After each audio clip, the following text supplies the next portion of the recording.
السلام علیکم ورحمۃ اللہ وبرکاتہ۔ میرے انتہائی واجب الاحترام حضرات سامعین محترم، 26ویں پارے کے 6 حصے ہیں: سورہ احقاف، سورہ محمد، سورہ فتح، سورہ حجرات، سورہ قاف اور سورہ ذاریات کا ابتدائی حصہ۔ سورہ احقاف مکی صورت ہے، 35 آیات ہیں، 4 رکوع ہیں۔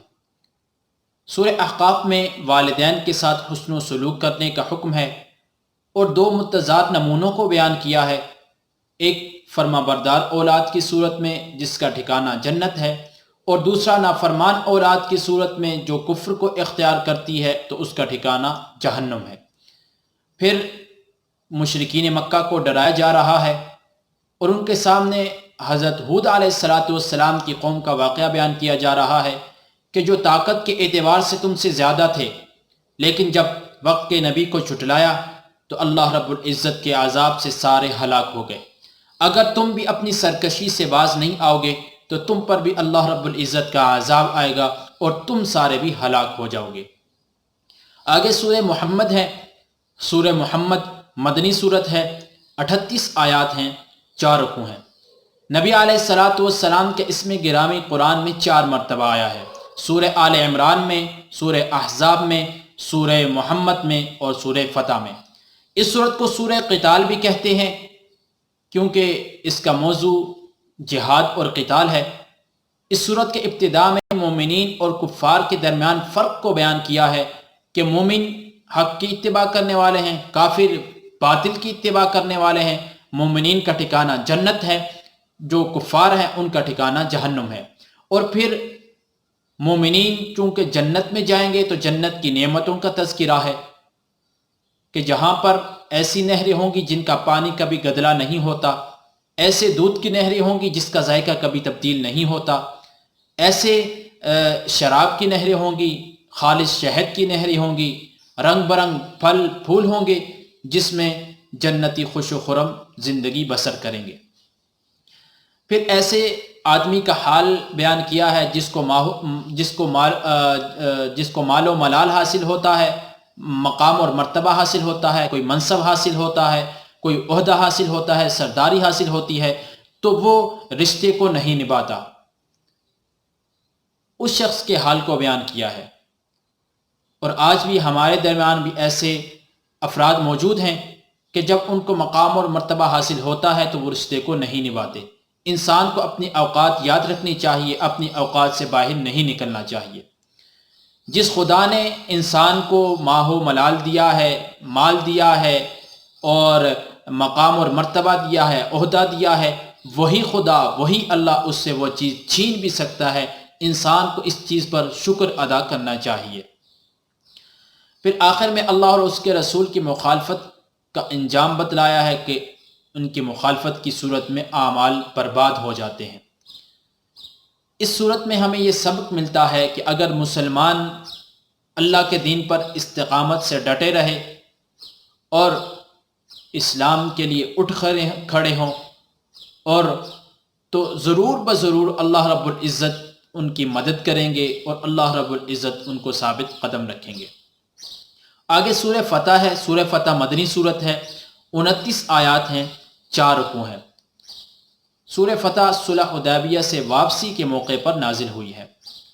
اس صورت میں مسلمانوں کو کھلی فتح حاصل ہونے پر کی خوشخبری دی گئی ہے اور الفاظ فتح مبین کے آئے ہیں، جس کے بارے میں مفسرین کا اختلاف ہے کہ آیا یہ صلح حدیبیہ ہے یا فتح مکہ ہے۔ چونکہ صلح حدیبیہ یہ واقعہ 6 ہجری میں پیش آیا اور 2 سال بعد فتح مکہ ہوا، تو بعض مفسرین کہتے ہیں کہ اس سے مراد وہ فتح مکہ ہے۔ اور پھر صلح حدیبیہ کے حالات کو بیان کیا ہے۔ اس کے مختصر حالات یہ ہیں: نبی علیہ السلام نے خواب دیکھا کہ آپ علیہ السلام عمرہ کے لیے جا رہے ہیں، تو آپ عمرے کے لیے چل پڑے، ساتھ 1400 صحابہ تھے۔ حدیبیہ کے مقام پر جب پہنچے تو مشرکین چونکہ وہاں جنگ کی تیاری کر رہے تھے، نبی علیہ السلام نے حضرت عثمان کو ان کے ساتھ معاہدے کے لیے، صلح کے لیے، ان کو بتلانے کے لیے ہم صرف عمرے کے لیے آئے ہیں، ہمارا جنگ کرنے کا کوئی ارادہ نہیں ہے۔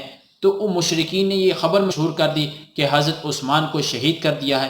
نبی علیہ الصلاۃ والسلام نے حضرت عثمان کے قتل کا بدلہ لینے کے لیے، ان کے خون کا بدلہ لینے کے لیے بیعت کی، جس کو بیعت رضوان کہتے ہیں۔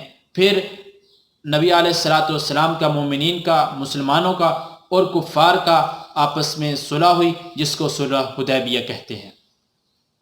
پھر نبی علیہ الصلاۃ والسلام کے اس خواب کا تذکرہ ہے جو آپ نے مسجد حرام میں داخل ہونے کے متعلق دیکھا تھا، اس کا تذکرہ ہے۔ اور پھر اس صورت کے آخر میں صحابہ کرام کی صفات کو بیان کیا ہے، صحابہ کی عظمت کو بیان کیا ہے، صحابہ کی شان کو بیان کیا ہے، صحابہ کی منقبت کو بیان کیا ہے۔ محمد الرسول اللہ والذین معہ اشداء علی الکفار رحماء بینہم تراہم رکعا سجدا یبتغون فضلا من اللہ ورضوانا۔ قرآن نے مختلف جگہوں پر، مختلف مقامات پر صحابہ کی عظمت کو، صحابہ کی منقبت کو، صحابہ کی شان کو بیان کیا ہے۔ کہیں پر اولئک هم الراشدون کہا، کہیں پر اولئک هم المفلحون کہا، اولئک هم المؤمنون حقا، اولئک هم الراشدون کہا، اولئک هم الفائزون کہا۔ کہیں پر قرآن نے صحابہ کی جماعت کو حزب اللہ کہا، کہیں پر رجال اللہ کہا، کہیں پر رضی اللہ کہا۔ یہ صحابہ کی شان، صحابہ کی منقبت، صحابہ کی عظمت کو قرآن مختلف انداز میں مختلف مقامات پر بیان کرتا ہوا نظر آتا ہے۔ اللہ رب العزت ہمیں بھی صحابہ کرام کی شان کو، صحابہ کی منقبت، صحابہ کی عظمت کو بیان کرنے کی توفیق عطا فرمائے۔ پھر سورہ حجرات ہے جو کہ مدنی صورت ہے، 18 آیات ہیں، 2 رکوع ہیں۔ سورہ حجرات، حجرات کا معنی، حجرہ کی جمع ہے جس کے معنی گھر اور مکان کے ہیں، گھر اور کمرے کے ہیں۔ چونکہ دیہاتی جب نبی علیہ الصلاۃ والسلام کے پاس آتے تو دیہاتی انداز میں وہ گھروں کے باہر سے، کمرے کے باہر سے آپ کو آواز لگاتے، تو ان کو اخلاق اور آداب سکھائے ہیں، اسی وجہ سے اس صورت کو سورہ حجرات کہتے ہیں۔ اس صورت میں 5 مرتبہ مسلمانوں کو یا ایھا الذین آمنوا کہہ کر خطاب کیا گیا ہے۔ سب سے پہلے نبوت و رسالت کے مقام کو بیان کیا ہے، پھر سماج کو تباہ کرنے والی جو بیماریاں ہیں ان کو بیان کیا ہے جس سے معاشرہ، سماج تباہ ہو جاتا ہے۔ سب سے پہلے غیبت، جس کے بارے میں اللہ رب العزت نے کہا ہے کہ غیبت کرنے والا اپنے مردہ بھائی کا گوشت کھانے والا ہے۔ ایسے سخت الفاظ میں غیبت کی تردید کی گئی ہے، غیبت سے بچنے کی تلقین کی گئی ہے۔ پھر چغل خوری، بدگمانی، جادو اور برے القاب، یہ وہ بیماریاں ہیں جس سے معاشرہ، جس سے سماج وہ تباہ و برباد ہو جاتا ہے۔ اللہ رب العزت ہمیں ان بیماریوں سے بچائے، ان بیماریوں سے دور رکھے۔ اس صورت کے آخر میں یہ بتلایا گیا ہے کہ اللہ رب العزت کے ہاں مقرب، مکرم، مقام اور مرتبے والا صرف وہی شخص ہے کہ جو متقی اور تقوی کو اختیار کرنے والا ہے۔ صرف ظاہری اور الفاظی، لفظی ایمان کا اعتبار نہیں ہے، بلکہ اس ایمان کا اعتبار ہے جو دلوں میں پیوست ہو جائے، اس ایمان کا اعتبار ہے۔ پھر آگے سورہ قاف ہے۔ سورہ قاف مکی صورت ہے، 45 آیات ہیں، 4 رکوع ہیں۔ سورہ قاف میں قیامت کا تذکرہ ہے، چونکہ مشرکین مرنے کے بعد دوبارہ زندگی کو تعجب سمجھتے تھے، اس پر تعجب کیا کرتے تھے، اور نبی علیہ الصلاۃ والسلام کو جو کہ ان میں سے ہی تھے، انسان تھے، بشر تھے، وہ یہ کہتے تھے کہ کیا وہ سمجھتے تھے کہ نبی فرشتہ ہوتا ہے، انسان نہیں ہو سکتا۔ وہ اس پر بھی تعجب کرتے تھے کہ ہم میں سے ہی ایک انسان ہے، اس کو نبوت ملی ہے، رسالت ملی ہے، تو اس پر تعجب کیا کرتے تھے۔ اور دوسری زندگی جو کہ قیامت کے بعد دوبارہ زندہ کیا جانا ہے، اس زندگی پر تعجب کیا کرتے تھے۔ تو اللہ رب العزت نے مشرکین کی تردید کی کہ دوبارہ زندہ بھی کیا جائے گا، اور جو رسول تم میں بھیجا ہے وہ تم میں سے ہی ہے، بشر ہے۔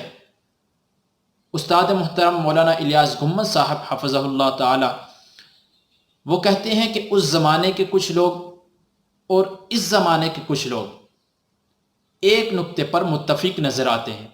وہ لوگ چونکہ نبی کے ساتھ رہے، نبی کے ساتھ کھایا پیا، اٹھے بیٹھے، معاملات کیے، نبی کو بشر سمجھتے تھے، نبی نہیں سمجھتے تھے، نبوت کا انکار کرتے تھے، رسالت کا انکار کرتے تھے۔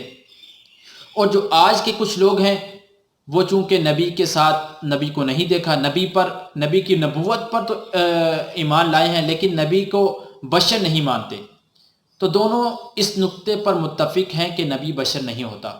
حالانکہ اہل سنت والجماعت کا یہ عقیدہ ہے کہ نبی علیہ الصلوۃ والسلام نبی بھی تھے اور بشر بھی تھے۔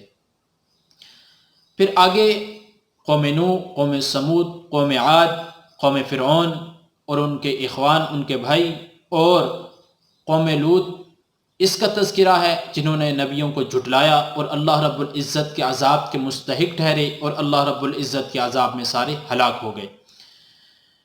پھر اس منظر کو بیان کیا ہے کہ آخرت میں کیسے مشرکین کو گھسیٹ گھسیٹ کر جہنم کی طرف لایا جائے گا، اور نبی علیہ الصلوۃ والسلام کو مشرکین کی بےہودگی پر صبر اور صبح و شام عبادت اور تسبیح کرنے کا حکم دیا ہے۔ پھر سورہ ذاریات ہے، سورہ ذاریات مکی صورت ہے، 60 آیات ہیں، 3 رکوع ہیں۔ سورہ ذاریات میں مشرکین کی تردید ہے کہ حساب و کتاب ہو کر رہے گا، کوئی شخص بھی اس سے بھاگ نہیں سکتا۔ پھر متقی لوگوں کی بعض صفات کو بیان کیا ہے کہ وہ راتوں کو کم سوتے ہیں، صبح کے اوقات میں وہ استغفار کرتے ہیں اور اپنے مالوں میں سے سائل اور جو اس کا مستحق ہے اس کو محروم نہیں کرتے۔ اللہ رب العزت نے متقین کی صفات کو بیان کرنے کے بعد اپنی عظمت کی اور قدرت کی نشانیوں کو بیان کیا ہے، جس میں سے پہلی نشانی زمین ہے، کیونکہ زمین میں اللہ رب العزت کی قدرت، اللہ رب العزت کی عظمت کی بہت ساری نشانیاں ہیں۔ یہ کھیتیاں ہیں، پھل ہیں، پھول ہیں، پہاڑ ہیں اور مختلف چیزیں ہیں جس سے اللہ رب العزت کی عظمت اور قدرت ہمیں معلوم ہوتی ہے۔ اور پھر دوسرے نمبر پر انسان کا اپنا جسم ہے جس میں اللہ رب العزت کی قدرت، اللہ رب العزت کی عظمت ہمیں معلوم ہو سکتی ہے۔ اگر انسان خارجی چیزوں کے بجائے اپنے جسم میں ہی غور و فکر کرے تو اللہ رب العزت کی قدرت کی نشانیاں اس کو معلوم ہو جائیں گی۔ پھر اس کے بعد تیسرے نمبر پر رزق، اور جس چیز کا تم سے وعدہ کیا گیا ہے وہ آسمانوں میں ہے، یہ بھی اللہ رب العزت کی قدرت کی، اللہ رب العزت کی عظمت کی نشانیاں ہیں۔ اور پھر آخر میں حضرت ابراہیم علیہ السلام کا واقعہ ہے کہ جب ان کے پاس مہمان آئے تو انہوں نے اپنے جو ان کے پاس مہمانوں کی مہمان نوازی کی جاتی تھی، ضیافت کی جاتی تھی، کس طرح وہ اس میں لگے رہتے تھے، بڑے شوق سے کرتے تھے، دل جمی کے ساتھ کرتے تھے۔ تو اس کا تذکرہ ہے، ان کے پاس فرشتے آئے تھے، وہ انسان سمجھتے تھے، انسان سمجھا اور ان کے لیے اپنا بیل ذبح کیا، گوشت پکا کر ان کے سامنے رکھا۔ حضرت ابراہیم علیہ السلام کا سارا واقعہ ہے۔ یہ تھا 26ویں پارے کا خلاصہ، جس کے 6 حصے تھے۔ سورہ احقاف تھی، سورہ محمد تھی، سورہ فتح تھی، سورہ حجرات، سورہ قاف، سورہ ذاریات۔ اللہ رب العزت جو کچھ کہا گیا، سنا گیا، اس پر عمل کرنے کی توفیق عطا فرمائے۔ اللہ رب العزت ہمیں مومنین متقین کی صفات ہمارے اندر پیدا کرے اور صفات پیدا کرنے کی ہمیں توفیق عطا فرمائے۔ صحابہ کی شان، صحابہ کی عظمت، صحابہ کی منقبت بیان کرنے کی توفیق عطا فرمائے۔ اللہ رب العزت ہمیں اپنے متقی اور تقوی اختیار کرنے والے بندوں میں سے شامل کر لے، اور اللہ رب العزت ہمارے دلوں کے اندر جو ایمان ہوتا ہے وہ ایمان ہمارے اندر پیدا کرنے کی توفیق عطا فرمائے۔ وآخر دعوانا ان الحمد للہ